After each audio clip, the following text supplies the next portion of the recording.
तीन बहनों की लालची भाभी करिश्मा, रेशमा और मनीषा। उनका एक भाई भी है मयंक। मयंक अपनी बहनों को बहुत, लेकिन मयंक की पत्नी सविता इस मामले में मयंक से बिल्कुल ही अलग है। ननदों का जितना बुरा कर सकती है उतना बुरा करती ही रहती है और अपनी ननद चलाती है। करिश्मा, करिश्मा, तुमने अभी तक नाश्ता नहीं बनाया? ऑफिस जाने में देर हो रही है। हाँ भाभी, बस अभी बनाती हूँ। करिश्मा, तुम ये ढीला, कल को पराये घर जाना है। वहाँ अगर तुम इस तरह से काम करोगी तो लोग क्या माने? और भाभी ने कुछ सिखाया नहीं। और तुम्हारी दोनों बहनें कहाँ है? अब गई रेशमा और मनीषा सो रही है। क्या 8 बज रहे हैं और ये महारानी अभी भी सो रही है? ये कहते हुए सविता अपनी सास दुर्गा देवी के पास जाती। माँ जी, देख रही हो अपनी बेटियों के तौर तरीके? क्या हुआ बहू, सुबह दिया मेरी बेटियों ने? अरे एक तो अभी अभी उठकर किचन में गई है, दूसरी सुबह सुबह बाहर चली गई, अभी तक सो रही है। क्या करूं मैं इन तीनों का, मैं तो परेशान हो गई हूँ। जाकर उठा उससे और रेशमा से मैं बात करती हूँ। सविता सीधा मनीषा के कमरे में जाती है। महारानी, जल्दी उठो, सूरज सर पर आ गया है।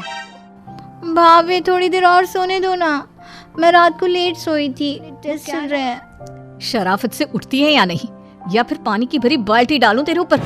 नहीं भाभी, मुझे बेचती हूँ मैं। मनीषा जल्दी से उठकर बाथरूम में चली जाती है। सभी आराम से बैठकर नाश्ता कर रहे होते कि तभी रेशमा बाजार से आ जाती है। रेशमा को देखते ही सविता उस पर बरस पड़ती है। लो, आ गई महारानी। क्या सामान लाना था जो सुबह आंख मलते ही बाजार की तरफ रवाना हो गई? भाभी, कल आप ही तो चीख रही थी कि घर का सारा सामान मुझे ही लाना पड़ता है, घर में किसी को भी नहीं है। अब मैं बाजार जाकर सामान ले आई तो आपको इस बात से भी तकलीफ हो रही है? देख रही हो माँ जी, अपनी बेटी की जुबान कैंची से भी तेज चलती है। और मयंक, आप तो कुछ कहेंगे नहीं। रेशमा, अपनी भाभी से ऐसे बात नहीं करते। चलो माफी मांगो। भैया, मैं क्यों माफी मांगू?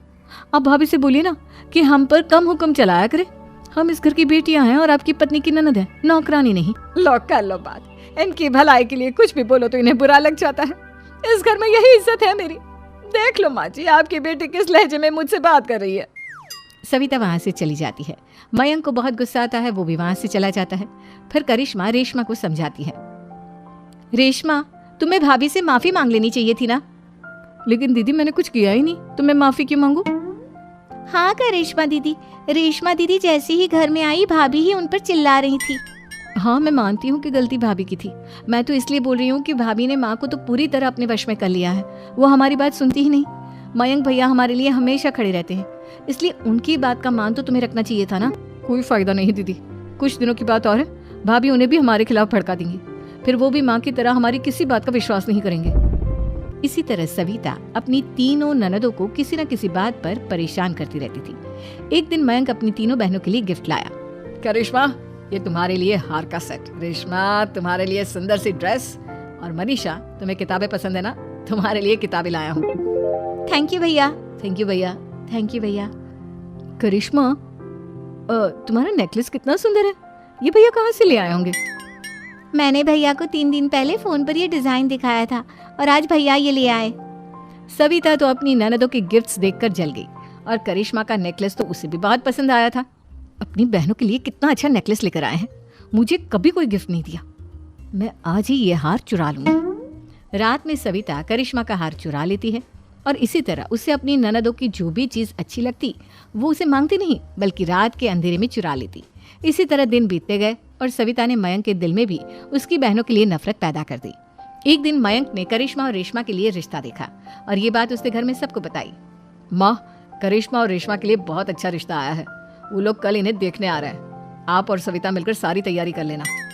ये सुनकर करिश्मा और रेशमा खुश हो जाती हैं, लेकिन सविता सोचती है, अगर इन दोनों बहनों की शादी हो गई तो घर और बाहर का काम कौन करेगा? मनीषा तो 1 नंबर की कामचोर है, उससे तो किसी बात की उम्मीद लगाना ही बेकार है। मुझे इस शादी को रोकना होगा। अगले दिन सभी लड़के वालों के स्वागत की तैयारी करने में लगे होते हैं। तभी मयंक अपनी बहनों से आकर कहता है, तैयार हो गई तुम दोनों? देखो, दोनों लड़के बहुत अच्छे हैं, मैं कोई कसर नहीं छोड़ना चाहता, इसलिए तुम उनके सामने अच्छे से बिहेव करना और अपनी भाभी से लड़ने मत लग जाना। करिश्मा, तुम वो नेकलेस पहन लो ना जो मैं तुम्हारे लिए लाया था। भैया, मैं बहुत देर से वो नेकलेस ढूंढ रही हूँ, लेकिन मुझे मिल ही नहीं रहा। क्या तुमने नेकलेस खो दिया? तुम्हें पता भी है वो कितना महंगा था? तुम कोई काम ढंग से नहीं कर सकती। मयंक गुस्से में वहां से चला जाता है। थोड़ी देर बाद लड़के वाले भी आ जाते हैं। वो दोनों बहनों को पसंद कर लेते हैं और रिश्ता पक्का हो जाता है।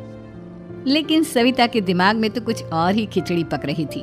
वो पंडित जी के पास करिश्मा की कुंडली लेकर जाती है और उन्हें पैसे देकर करिश्मा की कुंडली बदलवा देती है। जब लड़के वालों के पास करिश्मा की कुंडली जाती है तो वो दुर्गा को फोन करते हैं। बहन जी, हमने करिश्मा की कुंडली अपने पंडित जी को दिखाई थी। आपकी बेटी की कुंडली नहीं बल्कि दोषों का पिटारा है।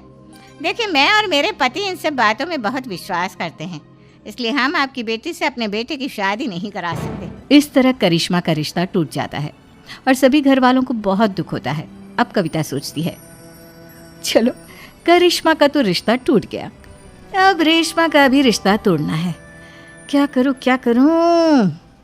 अब सविता आवाज बदलकर किसी अननोन नंबर से रेशमा के होने वाले ससुराल में फोन करती है। हेलो, मैं कौन हूँ कौन नहीं ये आपके लिए जानना जरूरी नहीं। बस इतना सुन लो कि रेशमा का 2 साल से किसी के साथ अफेयर चल रहा है। बस रेशमा का रिश्ता तोड़वाने के लिए सविता का इतना कहना काफी था। अब रेशमा का भी रिश्ता टूट गया। मयंक और दुर्गा देवी ने रेशमा को खूब खरी खोटी सुनाई और उससे बार बार उस लड़के के बारे में पूछने लगे। आप दोनों मुझे क्यों परेशान कर रहे हो? अरे कोई लड़का होगा मेरी लाइफ में तो मैं बताऊंगी ना। जब कोई है ही नहीं तो कहाँ से लाऊं मैं कोई लड़का? तो तेरे होने वाले ससुराल वालों को फोन किसने किया था? माँ, मैं नहीं जानती किसने फोन किया था, मैं सच कह रही हूँ। मैं तो पहले ही कह रही थी इसकी लगाम खींच कर रखो, लेकिन मेरी सुनता ही कौन है। आप चुप रहिए भाभी, ये सब आपका ही किया धरा है। अब तीनों बहनों को विश्वास हो जाता है कि ये सब उनकी भाभी ही कर रही है। तीनों बहनें अपनी भाभी को सबक सिखाने के लिए एक वकील कर लेती है और घर में हिस्सा मांगना। देखो भैया, माँ बाप की जायदाद में जितना बेटों का हक होता है उतना ही बेटियों का, इसलिए इस घर के 4 हिस्से होंगे और हमें अपना हिस्सा चाहिए। मैंने तुम्हारे लिए क्या क्या नहीं किया और तुम इस घर में हिस्सा मांग रही हो? भैया, आप और माँ हम बहनों की कोई बात नहीं सुनते हो और भाभी हमारी शादी नहीं होने देगी क्योंकि उन्हें लगता है कि आप हमारी शादी में ज्यादा पैसा लगाओगे और उन्हें हम जैसी फ्री की नौकरानी कहाँ मिलेगी।